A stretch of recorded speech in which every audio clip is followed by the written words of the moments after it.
नमस्कार, मैं हूं हरिशंकर व्यास। विधानसभा चुनाव 2014 में आपका स्वागत है। उपचुनाव के नतीजों ने कांग्रेस का मनोविज्ञान बदला है। हरियाणा के मुख्यमंत्री भूपिंदर सिंह हुड्डा और उनकी टीम बहुत जोश में आ गई है। उधर महाराष्ट्र के मुख्यमंत्री पृथ्वीराज चौहान भी बहुत आत्मविश्वासी इंटरव्यू देने लगे हैं। महाराष्ट्र के मुकाबले हरियाणा के कांग्रेस नेता भाजपा के मंसूबे को पंचर कर देने के भरोसे में है। प्रदेश कांग्रेस नेताओं की भाव भंगिमा बदल गई है। एक तरह से सभी गैर भाजपाई पार्टियां अब जोश में हैं। कांग्रेस नेताओं की माने तो उपचुनाव नतीजों के बाद उनके यहां टिकटों की मारामारी बढ़ी। मोटे तौर पर कांग्रेस अब पूरा दम लगाएगी, खूब खर्च और प्रचार करेगी। मतलब मुकाबला कांटे का बन रहा है। कांग्रेस, लोकदल, हजका से लेकर महाराष्ट्र की तमाम गैर भाजपाई पार्टियों में यह सोच है कि मुकाबला जीता जा सकता है। ये पार्टियां पहले रक्षात्मक थी, जैसे तैसे मुकाबले में उतर रही थी। अब जीत की संभावना में तैयारियां कर रही है। आज इस पर चर्चा है, पर यह चर्चा बाद में होगी। उससे पहले कुछ चुनावी कानाफूसी देखी सुनी जाए।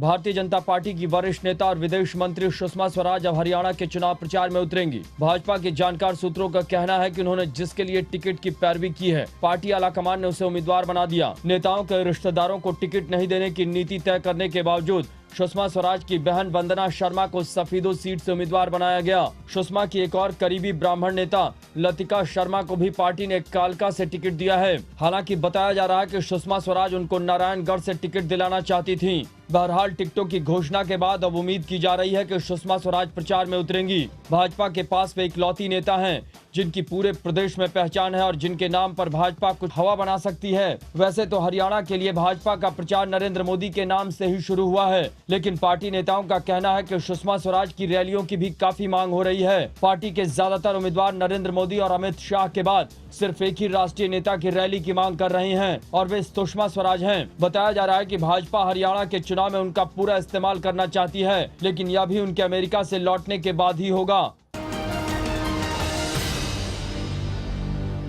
कांग्रेस पार्टी ने साफ कर दिया है कि महाराष्ट्र में मुख्यमंत्री पृथ्वीराज चौहान के चेहरे पर ही चुनाव लड़ा जाएगा। पार्टी के जानकार नेताओं का कहना है कि भले चौहान के खिलाफ सहयोगी पार्टी एनसीपी और विपक्ष ने काम न करने का आरोप लगाया है, लेकिन उनकी छवि बहुत साफ सुथरी है और वो विकास व साफ सुथरी राजनीति करने वाले युवाओं और अन्य मतदाताओं को पसंद हैं। इसलिए पार्टी ने प्रचार में उनका चेहरा आगे रखने का फैसला किया है। कांग्रेस उनको प्रोजेक्ट करके चुनाव लड़ेगी। पृथ्वीराज चौहान को आगे करके कांग्रेस ने दूसरे नेताओं को प्रचार काम से थोड़ा पीछे किया है। नारायण राणे और अशोक चौहान अपने लिए बड़ी भूमिका देख रहे थे, लेकिन इनको प्रचार में बहुत सक्रिय नहीं किया गया है। यहाँ तक कि कांग्रेस के सबसे दिग्गज नेताओं में एक माने जाने वाले सुशील कुमार शिंदे की भूमिका भी काफी सीमित कर दी गई है।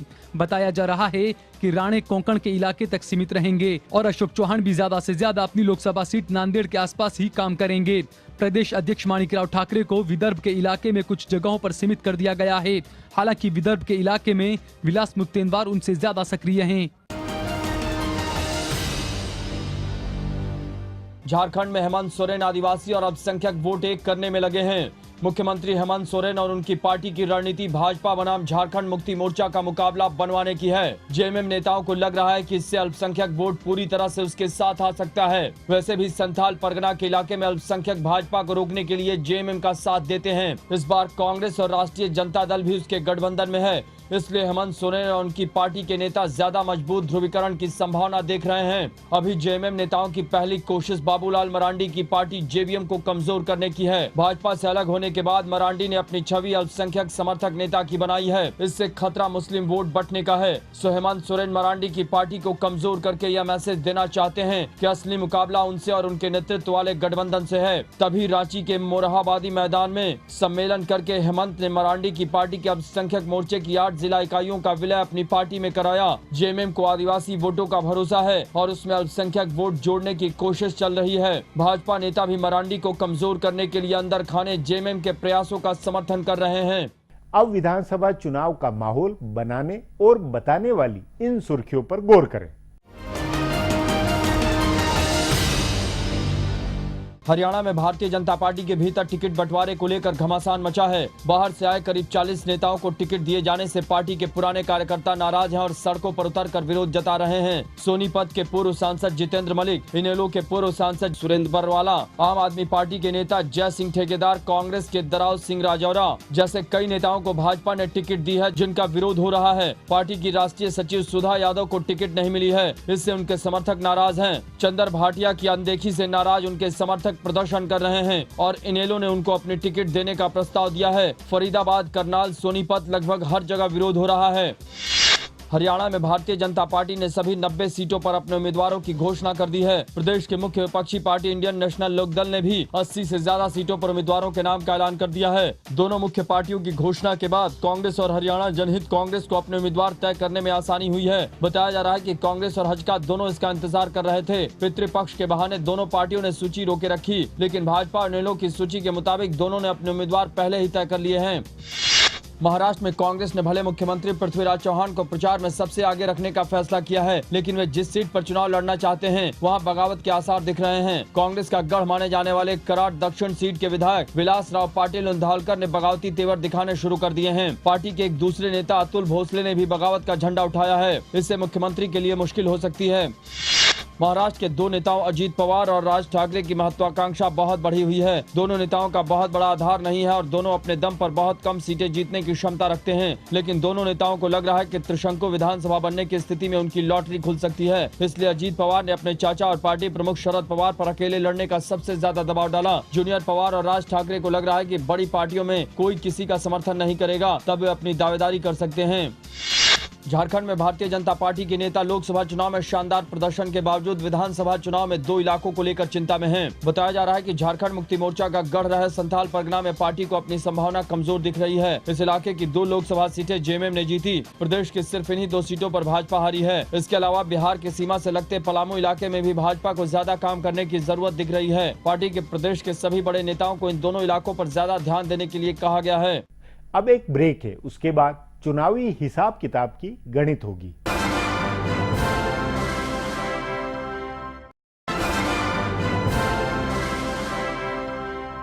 ब्रेक के बाद आपका स्वागत है।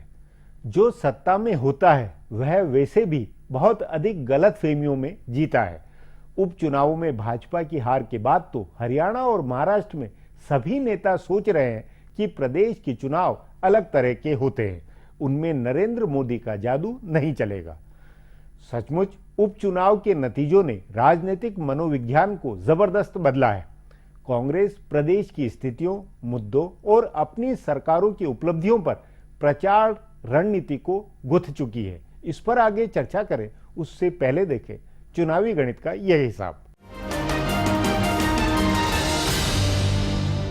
भाजपा विरोधी पार्टियां 10 राज्यों में हुए उपचुनाव के हैंगओवर से बाहर नहीं आ रही हैं। उल्टे उन उपचुनाव के नतीजों के बाद कांग्रेस और दूसरे प्रादेशिक क्षत्रपों का मनोबल आसमान पर पहुंचा हुआ है। कांग्रेस नेताओं को लग रहा है कि भाजपा के हारने का सिलसिला शुरू हो गया है और जिस तरह से राज्यों में उपचुनाव के नतीजे आए हैं, विधानसभा चुनाव में भी उसी तरह के नतीजे आएंगे। हालांकि दूसरी ओर भाजपा का मानना है कि राज्यों के चुनाव पर उपचुनाव के नतीजों का असर नहीं होगा। उनका मानना है कि लोकसभा की तर्ज पर राज्यों का चुनाव होगा, जिसमें नरेंद्र मोदी खुद पूरी ताकत लगाएंगे। उपचुनाव के नतीजों से सबसे ज्यादा हौसला कांग्रेस के दोनों मुख्यमंत्रियों का बढ़ा है। हरियाणा में भूपेंद्र सिंह हुड्डा और महाराष्ट्र में पृथ्वीराज चौहान दोनों बहुत जोश में आ गए हैं। कांग्रेस आलाकमान ने भी इन दोनों नेताओं की क्षत्रप वाली छवि प्रचारित करने का फैसला किया है। महाराष्ट्र और हरियाणा की उपलब्धियों की तुलना गुजरात सरकार की उपलब्धियों से की जा रही है। दोनों मुख्यमंत्रियों ने बेहद आक्रामक बयान दिया है। झारखंड में इन दोनों राज्यों के बाद चुनाव होना है, लेकिन प्रदेश के मुख्यमंत्री हेमंत सोरेन का भी मनोबल बढ़ा है और उन्होंने कहा है कि भाजपा को लोहे के चने चबवा देंगे। हरियाणा के मुख्य विपक्षी पार्टी इंडियन नेशनल लोकदल के नेता भी भाजपा को रोकने का खम ठोक रहे हैं। संदेह नहीं है कि 10 राज्यों की 33 विधानसभा और 3 लोकसभा सीटों के उपचुनाव के नतीजों ने भाजपा और उसकी विरोधी पार्टियों पर दो तरफा असर डाला है।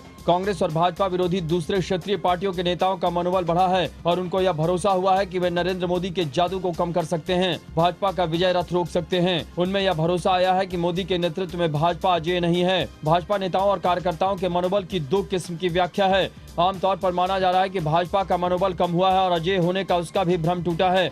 लेकिन दूसरी ओर भाजपा के कुछ नेताओं का कहना है कि उपचुनाव के नतीजे पार्टी की खुमारी तोड़ने वाले थे। उन नतीजों के बाद पार्टी के नेता और कार्यकर्ता एक बार फिर पूरी सक्रियता से चुनाव की तैयारी में जुटे हैं। पहले उन्हें लग रहा था कि लोकसभा की लहर अब तक कायम है और वे घर बैठे जीत जाएंगे, लेकिन अब लग रहा है कि ऐसा संभव नहीं है और इसलिए पार्टी के कार्यकर्ता पुराने तेवर में लौटे हैं। सो भाजपा नेताओं का मानना है कि इससे फायदा होगा।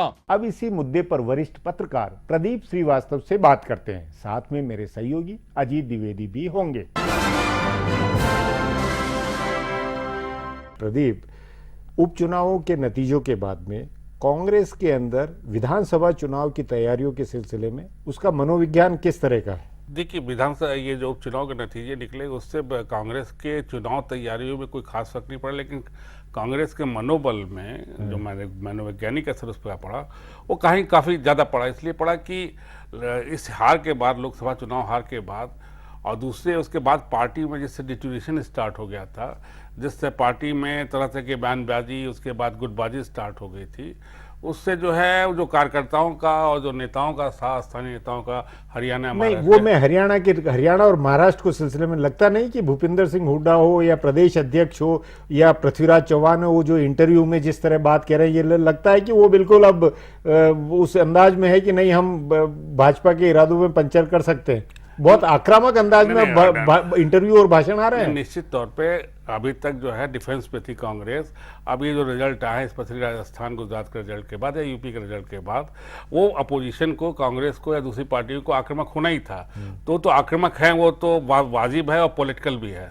लेकिन जहां तक उसका कांग्रेस की पार्टी और कार्यकर्ताओं पर असर का सवाल है, नहीं, उसमें तैयारियों पर असर, तैयारियों में क्या लगता है कि अब कांग्रेस सचमुच भूपिंदर सिंह हुड्डा पूरा खर्च जितना हो वो खर्च करके और कैसे भी हो चुनाव जीतना, ये अब एक वो जीतने की एक कुछ इच्छा? देखिए, एक आशा जो एक निराशा बन गई थी, और दूसरे लोकसभा का चुनाव, इसमें कोई शक नहीं है, जो मोदी की छवि पे था वो मोदी मैजिक को लेके परेशान थे कांग्रेस के नेता भी और कार्यकर्ता भी, कि आम जनता में मोदी का कितना प्रभाव है। इस चुनाव के नतीजों ने से ये समझने में उनको थोड़ा सा ये लग रहा है कि मोदी का प्रभाव हम जितना समझते थे अब आम जनता पे नहीं है। तो आम जनता को मोबिलाइज करने के लिए कोई स्पेशल तैयारी नहीं करेंगे वो, लेकिन उनको ये लग रहा है अब हमारी बात जो है आम जनता तक पहुंचेगी तो उनका जो उत्साह है और कार्यकर्ताओं के बीच जो प्रचार है वो थोड़ा सा उसमें एक्सेलरेशन होगा। अजीत, बाकी छोटी पार्टियों, झारखंड हो या हरियाणा हो या महाराष्ट्र, उनमें भाजपा की उपचुनावों में जो दशा हुई है उसका किस तरह का असर हुआ और उनकी रणनीति पर क्या फर्क पड़ रहा है? ज्यादा असर उन्हीं पर होगा, क्योंकि उत्तर प्रदेश का रिजल्ट के नतीजे ही सबसे ज्यादा असर डालने वाले हैं। गुजरात और राजस्थान में कांग्रेस ने अच्छा प्रदर्शन किया, लेकिन बीजेपी पिटी उत्तर प्रदेश में, और वो एक क्षेत्रीय पार्टी के हाथ से, समाजवादी पार्टी के हाथ से, जो सत्ता में है, जिसकी छवि सब आदमी कह रहे थे कि बहुत खराब है, कानून व्यवस्था और सांप्रदायिक दंगे और ये सब। वहां कांग्रेस सिर्फ एक सीट चरखारी में दूसरे नंबर पर आई, बाकी सभी सीटों पर वो तीसरे चौथे नंबर पर थी, जबकि बसपा नहीं थी लड़ाई में। सपा ने हरा दिया बीजेपी को। तो ये मैसेज सबसे ज्यादा रीजनल पार्टीज के लिए था। उनको लगा कि हम हरा सकते हैं बीजेपी को, मतलब ऐसा कुछ नहीं है कि बीजेपी अब अजय है, उसको नहीं हराया जा सकता है। तो ये सबसे ज्यादा मैसेज, चाहे वो हेमंत सोरेन हो या शरद पवार हो या जो दूसरी क्षेत्रीय पार्टियां वहां की हो या चौटाला की पार्टी हो, इनके लिए ज्यादा मैसेज है कि क्षेत्रीय पार्टियां जिनका ग्राउंड लेवल पर अपना जातीय सामाजिक आधार है, कैडर है, वो बीजेपी को रोक सकते हैं। नहीं, यही प्रदीप मेरा कहना है कि जैसे हरियाणा में अब ओम प्रकाश चौटाला की पार्टी ये कह रही है कि भाई कांग्रेस सरकार तो वैसे ही डिस्क्रेडिटेड थी और भाजपा से भी मोह भंग हो गया, इसलिए अब हमारे चांस है। ये जो मनोविज्ञान है, ये देखिए अजीत जी का थोड़ा सा मैं वो करूंगा, जो सपा का उत्तर प्रदेश का नतीजा है वो नतीजा दूसरे तरह से, वहां एंटी बीजेपी वोट सपा के साथ पोलराइज हुआ है, क्योंकि उनका कांग्रेस वहां थी नहीं और कोई दूसरी बीएसपी चुनाव लड़ नहीं रही थी। इसलिए मेन मुकाबले में, बीजेपी के मुकाबले में सपा थी, तो एंटी बीजेपी वोट पोलराइज हुआ। लेकिन हरियाणा महाराष्ट्र में कांग्रेस है मेन अपोजिशन पार्टी या मेन राइवल, और तो पोलराइजेशन अगर होगा एंटी बीजेपी, हालांकि नहीं, यहाँ अगर आज की स्थिति में ये देखा जाए कि बीजेपी एक तरफ है और बाकी सब पार्टियां हैं, उन पार्टियों के अंदर उनके वोटों का डिवीजन ज्यादा होगा। लेकिन जहां भाजपा को हराने की बात होगी तो वो या तो इन लोग के साथ पोलराइजेशन होगा या तो कांग्रेस के साथ पोलराइजेशन होगा। उत्तर प्रदेश की पोजीशन को हम हरियाणा, महाराष्ट्र की पोजीशन, झारखंड में हो सकता है। नहीं, महाबली की तरह जो खड़ी हुई थी उसको ये सब मान रहे कि नहीं, अब भाजपा को अखाड़े के अंदर हम चित कर सकते हैं। नहीं, कांग्रेस के कई नेताओं से मेरी बात बात हुई, बल्कि एक महासचिव का ये कहना था कि नहीं, हम ये नहीं कहेंगे कि हमारा उत्साह एकदम बढ़ गया, कह रहे थे हमारा उत्साह जो कम लगातार हो रहा था वो रुक गया है, अब इसके बाद देखते हैं कैसे बढ़ता है। तो एक जो डाउनफॉल चला आ रहा था कांग्रेस के मनोबल में या कांग्रेस के उत्साह में, वो डाउनफॉल रुक गया है इस नतीजे के बाद से कि भाई ये जो वो जो आप कह रहे हैं कि मोदी महाबली बने थे, मोदी मैजिक, मोदी की छवि, अब उसके आगे कुछ नहीं चल रहा था। तो उसमें क्योंकि इस इलेक्शन में, पिछले इलेक्शन में बहुत दिन बाद ये हुआ कि जाति समीकरण टूटे हैं, हर कास्ट की ओर पड़े हैं, तो सोशल वो सब चीजें अब वापस एक धरातल पर, जमीन पर, पुराने उस आधार पर आ गई है। अब एक ब्रेक लेंगे, ब्रेक के बाद बातचीत जारी है।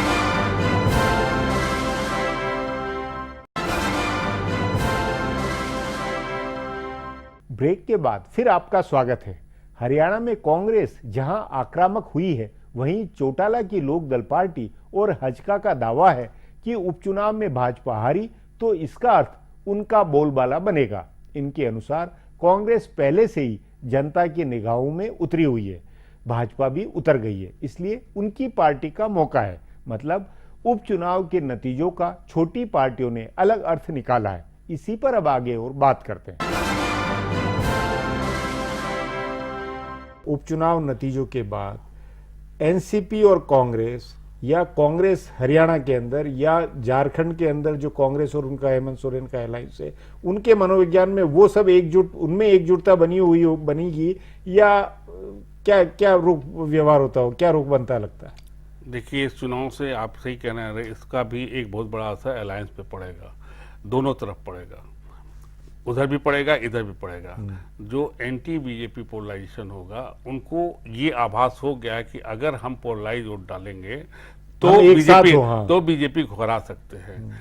बीजेपी पर ये प्रभाव पड़ा तो हो सकता दो सब खोने के लिए तैयार मतलब रहेंगे बार्गेनिंग में। अब रजिस्ट नहीं करेंगे वो, क्योंकि अगर उनको बीजेपी को हराना है महाराष्ट्र में, हरियाणा में, झारखंड में, तो उनको थोड़ा थोड़ा खोना पड़ेगा, आगे बढ़ना पड़ेगा। लेकिन ये चीज़ उल्टे वहाँ पे जा रही है कि बीजेपी का जो अप था, जैसे आप देख रहे हैं महाराष्ट्र में देख रहे हैं, वहाँ पे बीजेपी ने यहाँ भी हरियाणा में जनहित से ख़त्म ही कर दिया। वो जो 15 दिन पहले की सिचुएशन थी, वो भाजपा की अब नहीं मानी जा रही है। ये तो उसमें क्या लगता है, भाजपा पर इसका ज्यादा मनोवैज्ञानिक असर हो रहा होगा या कांग्रेस और बाकी पार्टियों? दोनों पर तो असर है, दोहरा असर है इन नतीजों का। जहां कांग्रेस और दूसरी जो रीजनल पार्टीज हैं, जो एंटी बीजेपी पार्टीज हैं, झारखंड मुक्ति मोर्चा हो, इनेलो हो, हजका हो, या दूसरी वहां एनसीपी और मनसे हो, इनका मनोबल बढ़ा है और बीजेपी का डाउन हुआ है। बीजेपी के कार्यकर्ता जो ये मान के चल रहे थे कि मोदी को हराया नहीं जा सकता है और उनके नाम पर हम चुनाव लड़ेंगे, नहीं, लेकिन भाजपा अध्यक्ष ने, अमित शाह ने साफ कहा है कि नहीं, कोई चिंता की बात नहीं, हम जीतेंगे। हर पार्टी का नेता कहता है अपने कार्यकर्ताओं का मनोबल बढ़ाने के लिए, वो तो बहुत रूटीन की बात है, वो कहेंगे ही मनोबल बढ़ाने के लिए। लेकिन ये भाजपा के नए अध्यक्ष, जिनके लिए माना जाता था कि वो चमत्कारी के हैं, उन पर भी एक सवाल उठा। नरेंद्र मोदी के कामकाज और उनके जादू पर भी एक सवाल उठा।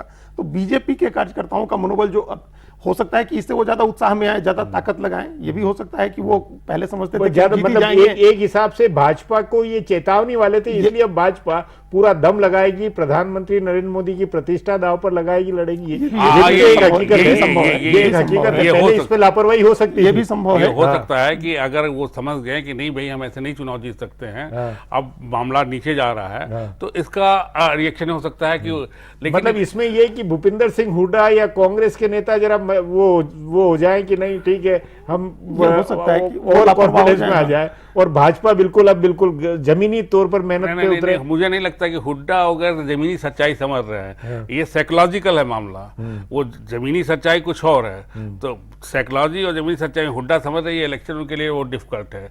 इन लोग चौटाला समझ रहे हैं, इलेक्शन के लिए बहुत डिफिकल्ट है।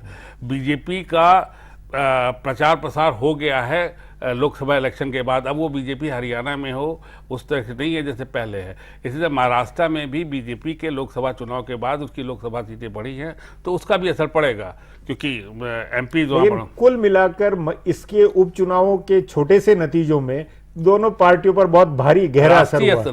राष्ट्रीय स्तर पर सभी पार्टियों पे हुआ है। नहीं, लेकिन रीजनल पार्टी का मेरा भी मानना है कि उन पर ज्यादा असर हुआ है कि वो कॉन्फिडेंस में आई होगी, क्योंकि वो कांग्रेस के खिलाफ एंटी एस्टेब्लिशमेंट वाला मामला और भाजपा बीजेपी का वो जादू नहीं चल रहा है। बीजेपी का जादू नहीं चल रहा है, या 4 ही महीने में केंद्र की सरकार ने अगर महंगाई कम नहीं किया या दूसरी चीजें नहीं हुई, वादे पूरे नहीं हुए, तो एक माहौल उनके खिलाफ है। तो दोहरा उनको, वो तो ये कह सकते हैं ना कि दोहरा असर है। इनेलो कह सकता है कि आप, जैसा आपने कहा कि कांग्रेस भी 10 साल से देख रहे हैं, बीजेपी भी आप देख ही रहे हैं। ये इन लोग दावत चौटाला कहेंगे कि भाई आप 10 साल से कांग्रेस को देख रहे हैं और बीजेपी 4 को महीने आप में देख केंद्र रहे में हैं। बीजेपी को भी देख ही लिए। नहीं, हुड्डा की अब यहाँ कांग्रेस की सरकार है, दोनों जगह सरकार है, तो सत्ता विरोधी माहौल तो वहाँ पे है ही, जिसको कि अगर बीजेपी भी लॉस कर रही है और सत्ता विरोधी लहर भी है, तो उन दोनों का फायदा इन लोग को मिल सकता है, रिजर्व पार्टी को मिल सकता है। मॉडल की अगर आप बात कर रहे हैं तो उपचुनाव का नतीजा जो है, जैसा अजीत जी कह रहे हैं, क्षेत्रीय पार्टियों पे और कांग्रेस पे जो एंटी बीजेपी, देखिए 10 साल में बड़ा सिचुएशन, तो पहले एंटी कांग्रेस पूरा चलता था राजनीति, अब वो एनटीपी की राजनीति है। एक तरह से ये कर लिए भी बीजेपी की सफलता है कि राष्ट्रीय स्तर पे वो इस स्तर पे सिलेक्शन के बाद आ गई है कि जब भी आप चुनाव की बात कर रहे हैं या तो भाजपा बनाम बाकी सारी पार्टियां एक तरफ आ रही है, जो पहले कांग्रेस के साथ होती हुआ करता था। ये अब बातचीत को यही समाप्त करेंगे। प्रोग्राम में आने के लिए बहुत बहुत धन्यवाद। हमारा प्रोग्राम अब यहीं खत्म होता है, मुझे इजाजत दीजिए, कल फिर मिलेंगे इसी चैनल पर इसी समय।